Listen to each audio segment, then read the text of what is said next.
بھائیوں، یہاں الحمدللہ گٹکا نہیں ہے. اب آپ گوگل پہ سرچ نہیں کیجیے گا کہ گٹکا کہاں سے ملتا ہے. اچھی بات ہے، نہیں ہے الحمدللہ.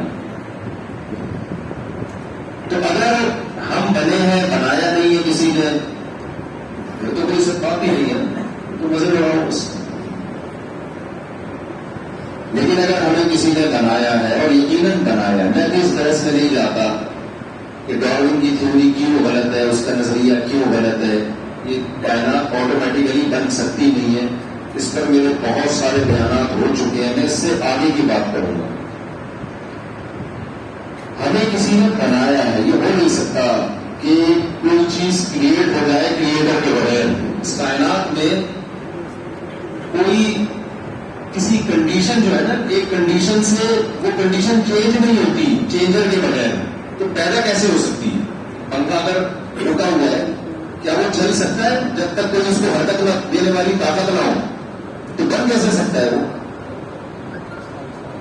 ہمیں کسی نے بنایا ہے، کیوں بنایا ہے اس کے بارے میں آپ دنیا میں مختلف لوگوں سے سوال کریں.